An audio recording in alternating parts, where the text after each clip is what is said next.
Welcome, everybody, to Why Are You an Entrepreneur? The Trials and Triumphs. I'm Maureen Edwards with 8 Simple Steps, and welcome 2024. And all things entrepreneurship are right here in front of you.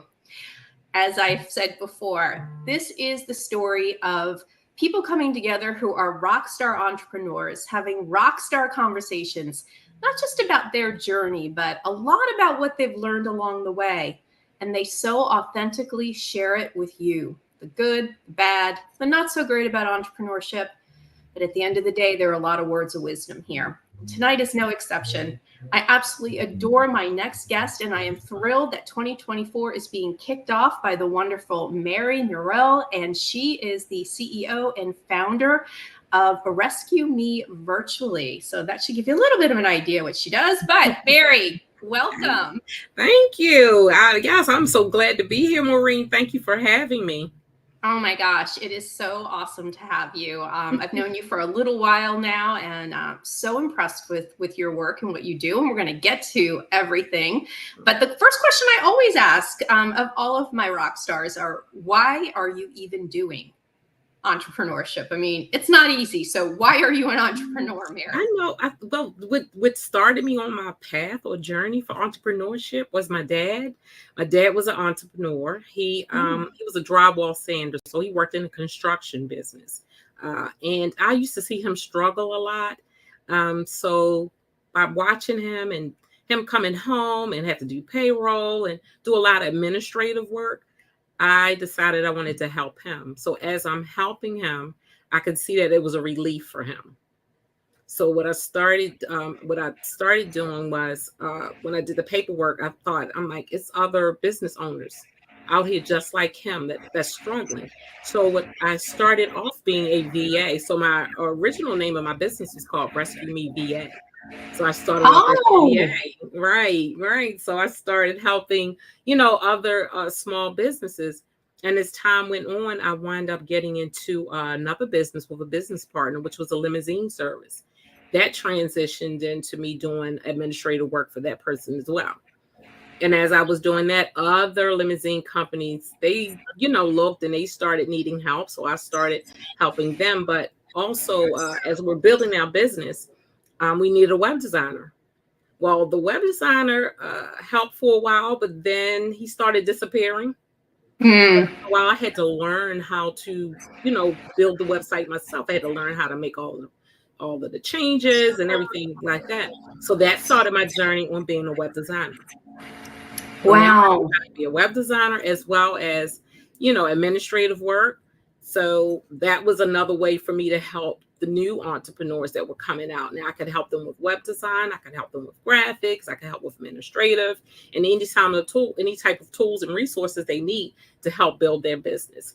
And that's how I started, with the Rescue Me Virtually. I wound up going to school because I had another life transition happen. So I went to school and I got a degree in business administration. And by me doing that, once I finished that, I officially launched my business, Rescue Me Virtually. I love it. Now, did you expect to be an entrepreneur when you were younger then, going, all right, I'm going to own my own business? Or did you want to say, I'm going to be a corporate? I did not. I just like helping people. So, when I helped my dad and helped somebody else, it was not my intention to be an entrepreneur. No. So what do you like most about being an entrepreneur, Mary? I like being able to help somebody. I like being able to somebody could have a vision and they don't really know how to go about getting their vision manifested. And I like to just get in there and I like to really push so that they can come to pass, so their vision can come to pass. And then I like to see the joy that it brings once it gets done, because sometimes people don't realize that they can, and they need that support and that push to get them along the way. And that's what I enjoy. What was it about entrepreneurship you don't like? The uncertainty. Yeah. When you take this entrepreneur journey, you never really know where your next client is going to come from, if they're coming at all. So that's the part I don't like. You can have a slew of clients. So it's a lot of clients at one time, and then it'll dry up after a while. Yeah. And a prime example is, we just came through a pandemic. So all of the time we had a pandemic, people had to pivot. I thought about people that own restaurants or own bars. Yeah. And they had to come up with clever ways to, now we can't sell alcohol, but they were able to create the sanitizers, the hand sanitizers. So you have to know how to pivot when things aren't going the way you want. So I think that's why it's so important to have more than maybe that one stream of income. Absolutely. Multiple streams of income, and that way you won't have to worry too much about, okay, where is my next client coming from? But I do understand when you just have a heart and a passion to do just that one thing.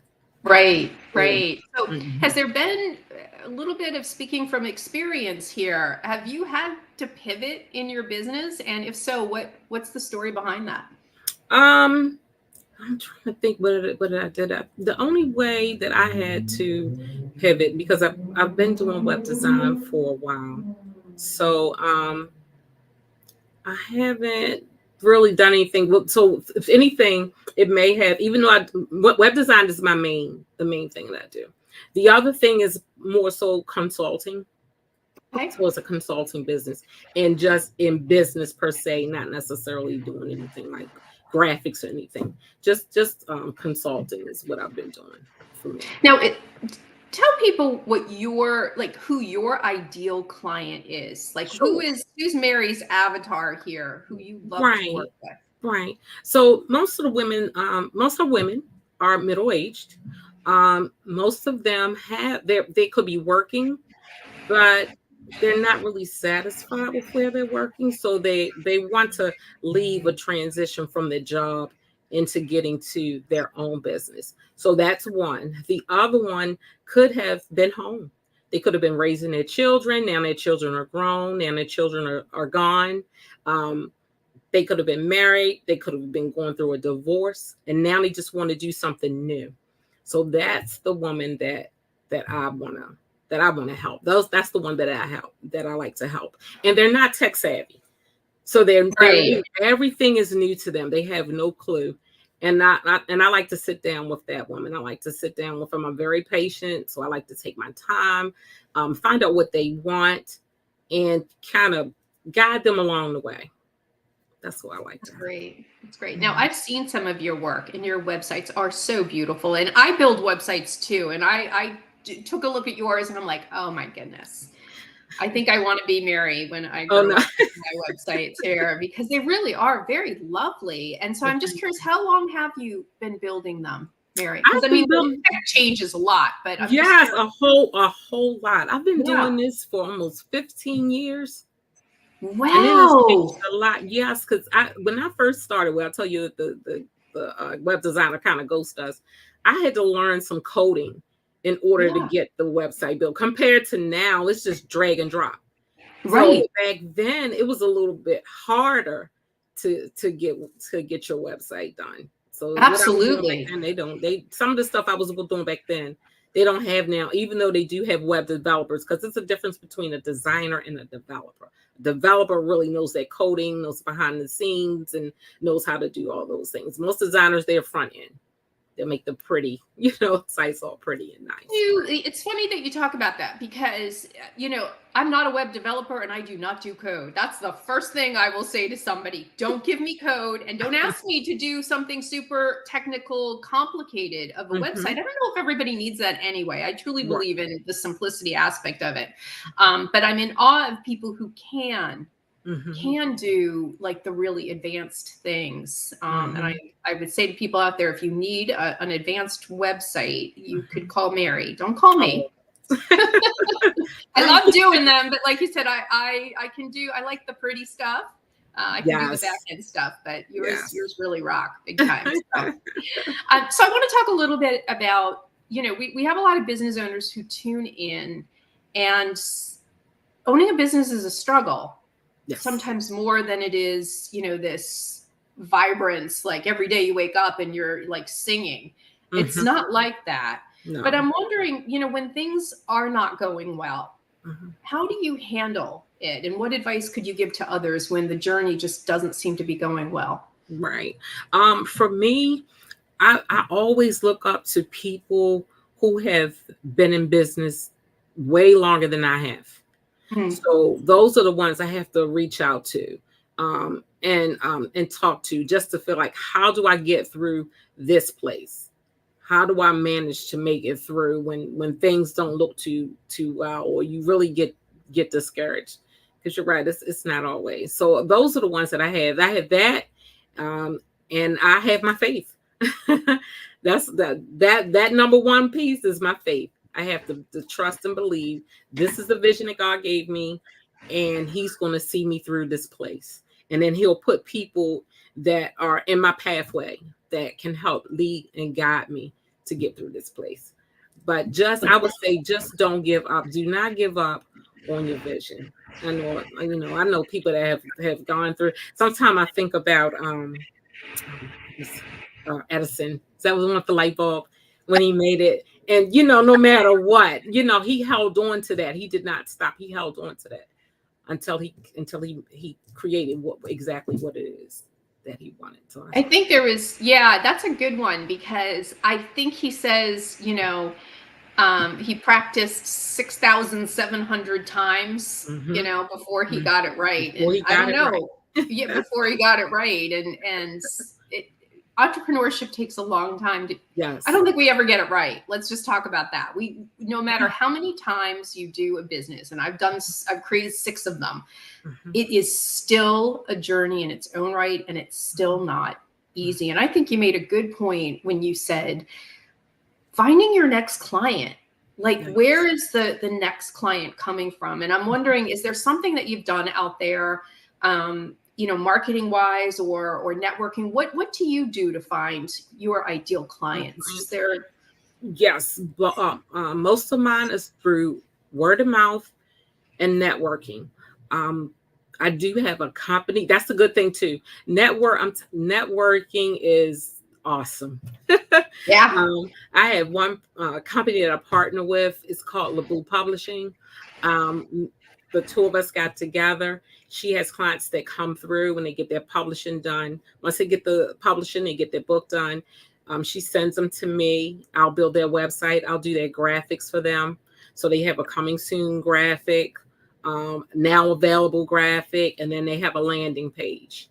So that really is a good thing, a good partnership that the 2 of us have. And out of that, I built another partnership. So I'm doing the same thing with another client as well when they have clients come through, when they get their books.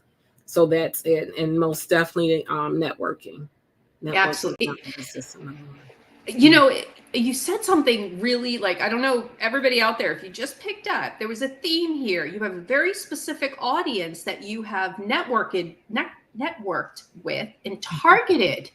And so you have kind of made inroads with the publishing community, books and authors and that sort of thing. And so that's like a nice little niche that you've carved out for yourself, which is great, because once you get your name in there, like, you're the go-to person in that community, Mary. I've had a few people who say networking, and I'm a big believer in networking. And during the pandemic, everything shut down. Nobody could come together face to face. And even now, there's still a lot of hybrid stuff going, which is fine. But people don't like to network. I think they're missing out on opportunities. Yes. Because I'm an introvert. I had saw one of your interviews, and the lady was saying how she was an introvert. And I said, wow, this is my twin right here. Cause that's me. I'm an introvert. But when I got out and started networking, and I think ABWA is one of the first places I really began to actually meet people and networking, because that's how me and you met. Yes. That was an awesome opportunity for me. I have gotten a few clients networking with ABWA. So now I look forward to going to networking events. I had met someone through our luncheon. I met someone through there. Yeah. So it's wonderful. So I would say anybody that's afraid of networking, come out of your comfort zone, go out and network. It will stretch. You will go far and wide when you network. because somebody else will introduce you to somebody else. They'll introduce you to somebody else. And it could be somebody else in a whole nother network you never even thought of. Yeah. No, it's excellent advice. And I want people to jump out of that comfort zone. Yeah. I mean, think about it. You're an entrepreneur, you're a business. You've got to get out there, and nobody can talk about how you can change somebody's life better than you. And they need to hear it. So that is definitely a check mark I'm putting on there. That's networking. And so that's going to lead me to my next question for you, though. So networking is a great opportunity as far as the marketing strategy for your business. That's where a lot of leads and contacts and referrals come in. Is there something on the digital side that you're doing in marketing that's working very well for you for brand recognition or lead gen? Is there a favorite platform you have out there? Share some of your digital strategies. I know. Wow. Email marketing, I say, would be one, because email marketing, that's your warm market. It doesn't take that much effort to do email marketing. That would be to me, that would be the number one place for me and for my clients would be the email marketing. And also, if you on your website, you can, I think it's really good is if you use Facebook and draw and send traffic to your blog, because I have blogs on my website, and a lot of people, especially my clients, they like information. So if you have a blog on there, or also if you have a free download on there when traffic comes there, that's another way for you to capture your warm market. That's another way for you to capture email addresses. So do that as well. I'm going to most definitely take advantage of LinkedIn because I have not done that, but I want to take advantage of LinkedIn because I believe a lot of my clients are on LinkedIn. Oh, absolutely. I think LinkedIn is one of the platforms most underused. And yet it's a sleeper. It's like the sleeper cell type of digital media. You are a perfect candidate for somebody who would do really well with LinkedIn because you're professional services, and who's on LinkedIn all day? Professionals in need of, website development, website building. So yes, LinkedIn hands down is my favorite. And I'm on all of them, but I will tell you, I really, really like LinkedIn. Yeah, LinkedIn. Because I think we get stuck on Facebook. And I like when I took one of your classes, when you just broke down, what each platform, what type of persons are on each platform. So all of that makes a difference. But I think we all get stuck on Facebook. We don't venture out to other platforms just to see. Oh, you're right. In fact, anybody who starts a business, it's like, woohoo, I got to be on Facebook. And I'm like, maybe you shouldn't be on Facebook. Not everybody should be on Facebook. But I think you're right, Mary. I think we get stuck. And as entrepreneurs, I think we automatically think that's the first place to go. Yes. Yeah. It's not. Yes. So in your opinion, working with, business people, those new authors, women in particular who want to start companies, what do you think is the hardest thing for them starting out as entrepreneurs? What's been the biggest obstacle you've seen? They do not know who their target is. Woo, did I pay you to say that? No, you did not. You know how I feel about this. That is the number one thing that they do not know. As soon as they come in there, they want the website. And I'm like, okay, so let's sit down. Let me see who you're targeting, because I need that verbiage. So if you're targeting a specific person, that's the verbiage I'm gonna need to help build a site. So let's go back to who's your target. They don't know, or they'll go, well, anybody, and it's not anybody. So we have to go all the way back to the beginning so I can help educate them. A lot of them don't even come with saying that they have a business plan, or they might have one but didn't work on the marketing part of the business. So, that's the one challenge. So we have to do. Did you hear what she said? Loud and clear. I'm screaming out there and saying the first thing you have to do before you ever come to Mary or do any marketing is know your target audience. I think this is why I have a job, Mary, because that's all I do all day is tell them and work with them on that. Vincent, I have to say, welcome. Can those models work in developing countries like Africa? What models are you referring to, Vincent? Are you talking about the fact that Mary has recommended networking? I think networking, I don't know about you, Mary, is universal. Yes. Being out in front of people is absolutely universal. If you want to grow your business, I mean, we're talking about some digital strategies. I truly believe LinkedIn, any business can be on LinkedIn, because there are people who are trying to hire people, but they're also consumers themselves, right? That's right. So if you want to just clarify, Vincent, of which ones you're thinking about for Africa, throw them out there and we'll take a look. So yes, absolutely. Target audience, check. Got that. Totally agree. And I guess my question for you then is, why do you think it is so hard when they come to you that they don't know who they should target? What do they get just too excited about being an entrepreneur, or the concept and the idea? What do you think it is? I think really it's an idea. A lot of them will go to their family and friends. What they don't realize is they're not your target market. Your family and friends, they're going to support you no matter what. They're family and friends. But you really have to find out which, is your product going to provide a service that somebody wants, not what somebody likes. Like, for instance, I was going to use an example later on about somebody that does fitness, a fitness trainer.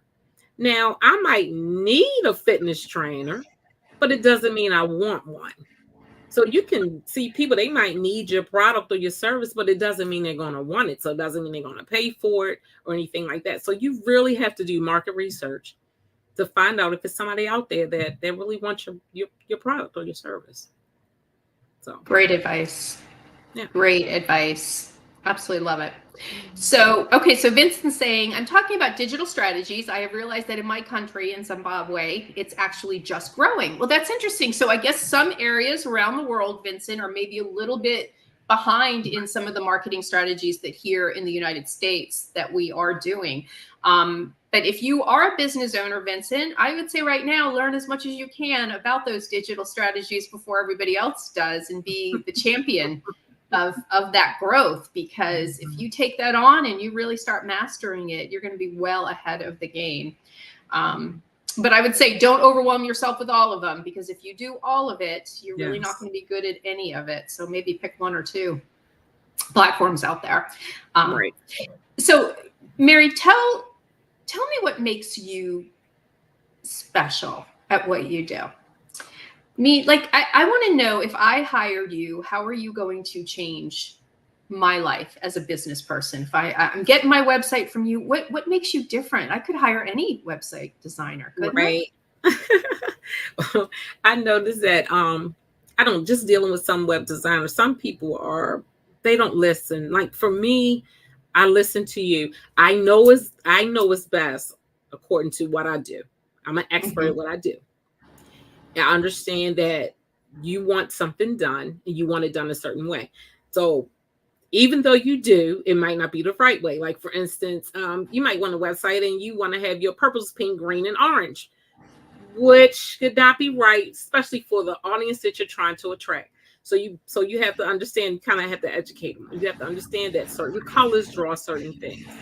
So I might can't use the colors that you want, but I'm gonna still get you what you want, and you're going to be satisfied with that. But yet I'm going to be patient with you. I'm not gonna get upset. I'm not gonna get angry.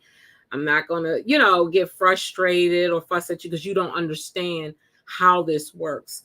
But I take my time with people and know that I'm a very patient person, and my desire is for your vision to come to pass, and we're going to get that done.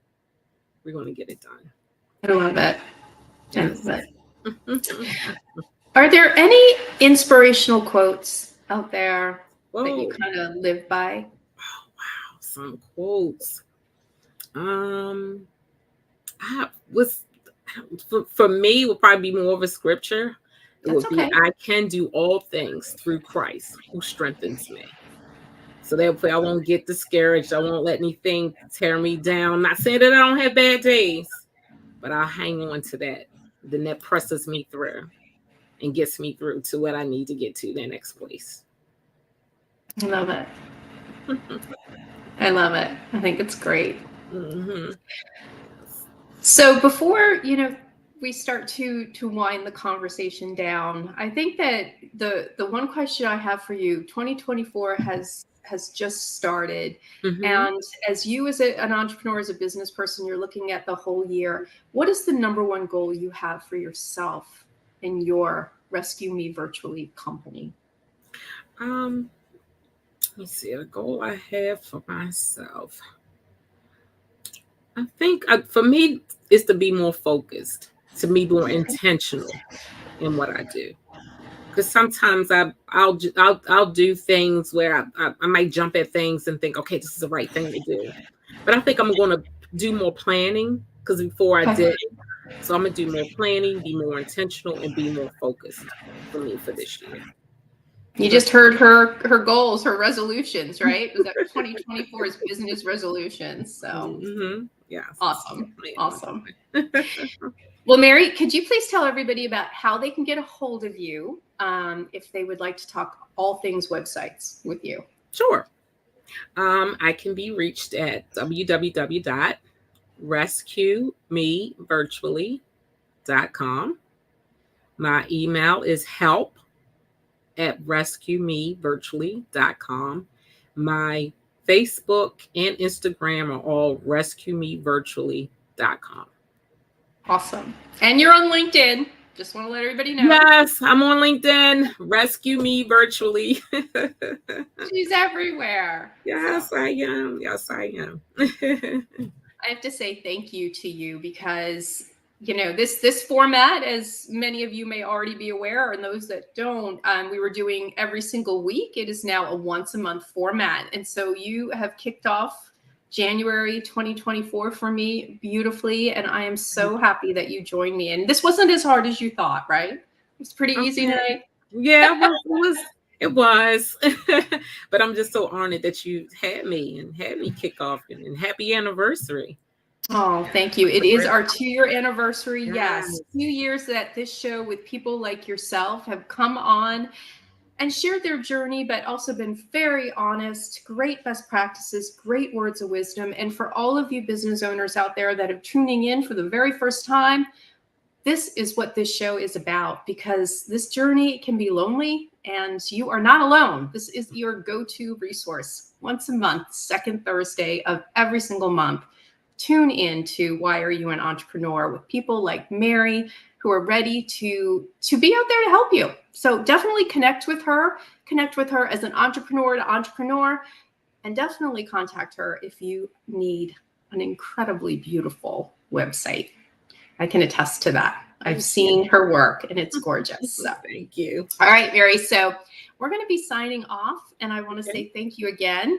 And for everybody who tuned in tonight, thank you so much for being here. We will be back with another rock star next month, the second Thursday of the month.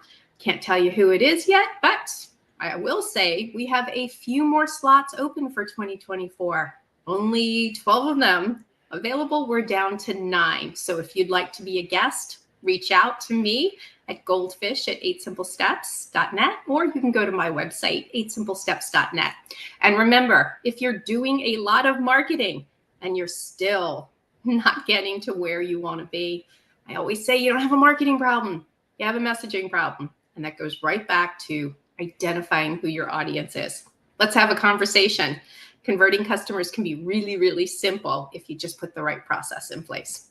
Good night, everybody. Mary, thank you again. And we will see everybody next month. Happy New Year.